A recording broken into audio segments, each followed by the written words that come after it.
तेलंगाना के माइनॉरिटीज़ के साथ किए गए वादों को आखिर कब पूरा किया जाएगा, ये सवाल खुद बीआरएस के हरकियाती लीडर व हैदराबाद पार्लिमानी हल्का इंचार्ज राशिद शरीफ ने सीएम केसीआर से किया है।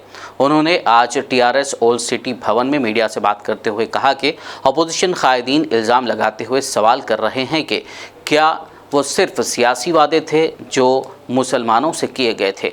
उन्होंने अपोजिशन और लोगों के जहन में आने वाले ऐसे सवालों के जवाब देने की सीएम केसीआर से अपील की।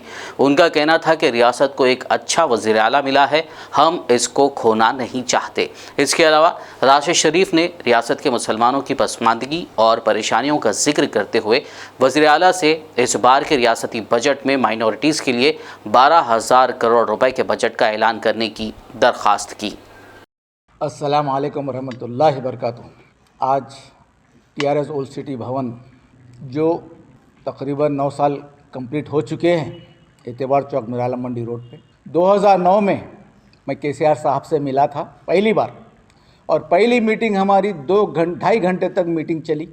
केसीआर साहब के जो ख्यालात थे ख़ासकर माइनॉरिटी मुस्लिम्स के लिए, बड़ा मुतासिर हुआ था। मैं बड़ा मुतासिर हो के उनको बताया था, केसीआर साहब अगर आप ये जहन रखते हैं, इतनी खुली जहन से आप मेरे से बात कर रहे हैं, जिस तरीके से मुसलमानों को मैं 12% दूंगा, ये हर कोई बोल रहा 12%।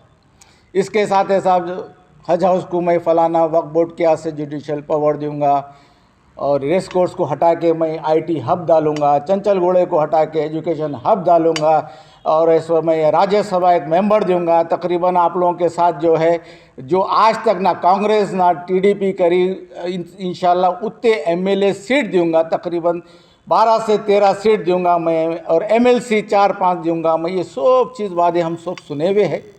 आज जो आप मेंबरशिप ड्राइव का जो काम दिए थे ओल्ड सिटी के लिए, रात के 12 से 1 बजे के दरमियान मणिपल्ली हनुमंतराव साहब यहाँ से गुजर हो रहा था, उनके भाई को एयरपोर्ट छोड़ने जा रहे थे, तो वो गाड़ी में से उतर के मेरे पास आए, आके कैबिन में बैठे। केटीआर साहब से 1 बजे रात फ़ोन करा के केटीआर साहब बोले कि शरीफ साहब आपका बहुत बहुत शुक्रिया, कहीं भी है सो मेंबरशिप ड्राइव काउंटर चालू खुला नहीं है, ये टाइम 1 बज रहा है और ओल्ड सिटी में आप इस तरीके से काम कर रहे हैं, मैं आपको मुबारकबाद पेश करता हूँ। इसी तरीके से रेसिडेंशियल का काम चला, कोई आने को तैयार नहीं, मैं अकेले मिलके पूरा हैदराबाद कवर करके आज जितने भी रेसिडेंशियल स्कूल चल रहे हैं, आज अल्हम्दुलिल्लाह हमारी बड़ी मेहनत है। डोर टू डोर जाके आपके स्कीमों के बारे में बताया, डोर टू डोर जाके है सो आपके स्कीमों के बारे में, यहाँ तक कि इतने मेंबरशिप यहाँ पे मेंबर बनाए हों जिसकी कोई हद नहीं। आज 2nd पोजीशन है अल्हम्दुलिल्लाह। आज का मकसद हमारा बजट, मुसलमानों का बजट जो नई के बराबर है। आज मैं मुसलमानों से ख़ास तौर पे हमारे जितने भी हमारे शुक्रिया अदा करता हूँ। आज बजट क्या चीज़ है और मुसलमान कहाँ हैं, मैं मुसलमानों को बजट से जोड़ना चाह रहा हूँ, मुसलमानों को पार्टियों से सियासत से जोड़ना चाह रहा हूँ। आज बजट से किसी का ताल्लुक़ नहीं, कब बजट आता, कब चले जाता, कब कितना इस्तेमाल होता, कब वापस हो जाता, यहाँ की आवाम को नहीं मालूम। ये बजट मैं बताना चाह रहा हूँ, ये बजट आपके लिए है, मुसलमानों के लिए है, आपके मुस्तकबिल के लिए है, आपके बच्चों के लिए है, स्कॉलरशिप के लिए है। जितने भी बच्चे यहाँ पे खास करके मुसलमान तबका है पूरे तेलंगाना में, उनके लिए ये बजट है। आपको इसके बारे में सोचना चाहिए, कम है तो बात करना चाहिए, अगर वापिस हो रहा तो उसको रोकना चाहिए। आपकी जितनी जरूरत, मैं देखा हुआ हूं आज 75 साल में मुसलमानों की क्या हालत है और 75 साल पहले मुसलमानों की क्या हालत थी। आज मुसलमान जो हालत में 75 साल पहले था, आज उनके प्रॉपर्टियां कहाँ हैं, उनके जागीरा कहाँ हैं, सर्वे नंबर को जम करके पूरे कब्जे हो चुके। आज के हालात, खास करके मैं हमारे सीएम साहब को अदबन गुजारिश करता हूं, हमारे ऑनरेबल सीएम साहब को, कि आज तक माइनॉरिटी का आप हाथ नहीं पकड़े, आज तक मुसलमानों का हाथ नहीं पकड़े आप। लोग हमसे पूछते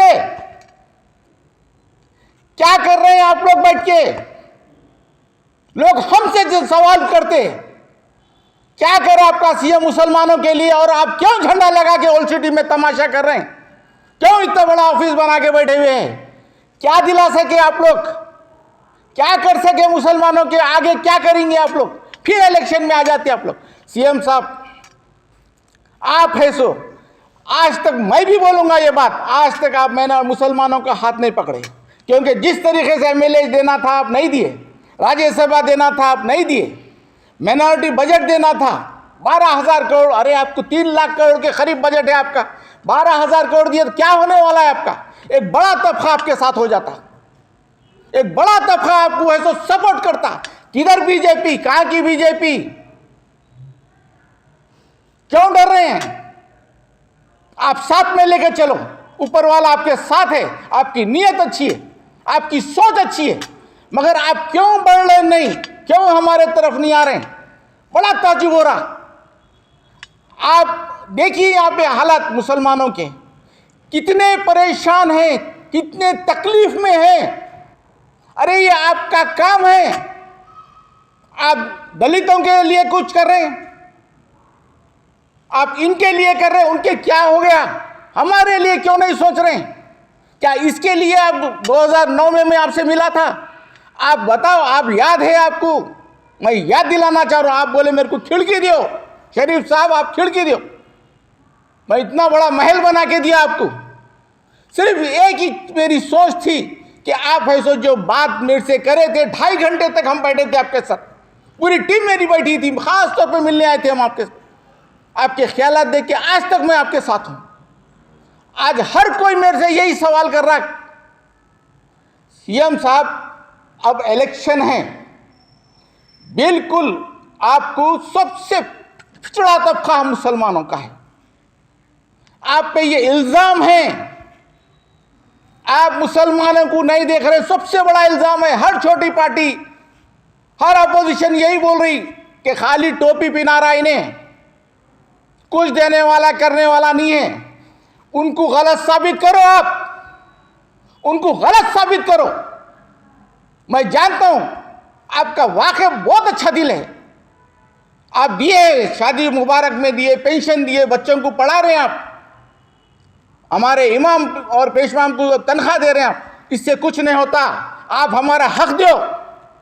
अब ये टीआरएस ओल्ड सिटी भवन अब आपको हर वादा याद दिलाएगा आपका, और आपके साथ बैठने की आप पूरी कोशिश करेंगे। उसके बाद पब्लिक में बात करेंगे कि जो सीएम साहब वादे करे थे पूरे हुए। अगर खुदा ना खास्ता आज भी अगर आप सीरियस नहीं है, आज भी आप अगर सीरियस नहीं है तो नुकसान बराबर उठाएंगे। मैं देखा हूं टीडीपी, चंद्रबाबू नायडू सेक्रेटरीट में ब्लॉक्स बनाए, मैं देखा हुआ हूं मिनिस्टर कॉटेज है सो जो आज आपके मिनिस्टर रह रहे हैं, वो खुद चंद्रबाबू ने बनाए, मगर है सो जा नहीं सके उसमें। ये चीज हमारे साथ नहीं होना।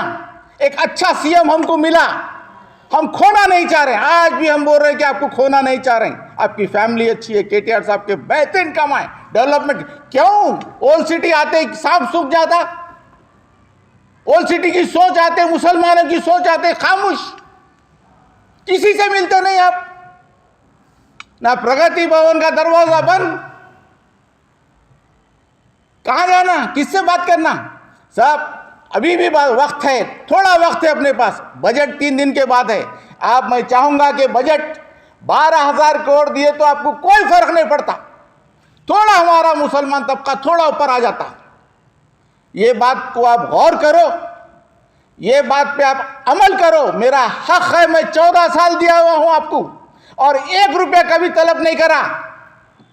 आपके वरंगल में, नलगुंडे में, हर वो निजामाबाद में जाके काम फुकट में करा, पूरी टीम को लेके काम करा, जेब से मैं पैसा खर्चा करा, आपसे 1 रुपया नहीं लिया, आज भी नहीं लूंगा।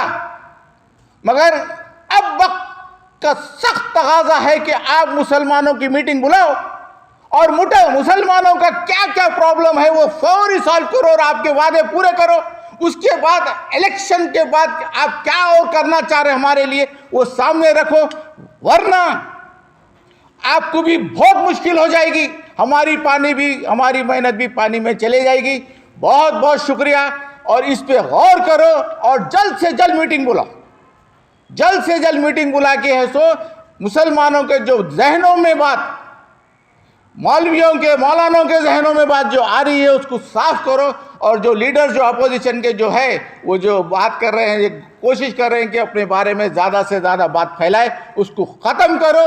और जैसे आप है वैसा है सो मुसलमानों के साथ भी इंसाफ करो और उनका हक पहुंचाओ। भीख मत दो, भीख नहीं चाहिए, उनका हक चाहिए। और हक के लिए हर कोई बोल सकता मैं सच्चा हूं, पार्टी को चाहता हूं, आपकी फैमिली को चाहता हूं, आपको चाहता हूं, इस वजह से मुंह पे बोल रहा हूं। किसी में हिम्मत नहीं है, टीआरएस का कोई लीडर आपके साथ बात सामने बैठने को तैयार नहीं, डरते सब, पता नहीं क्या खामियां हैं उनमें, सब डरते।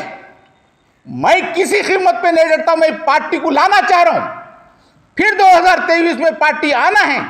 तो ये सब चीज़ें हैं, सो जल्द से जल्द आप जो वादे पूरे करो और इंशाल्लाह देखना अगर आप वादे पूरे करेंगे तो आइंदा 2023 में 100% बीआरएस का झंडा तेलंगाना पे लहराएगा। बहुत बहुत शुक्रिया।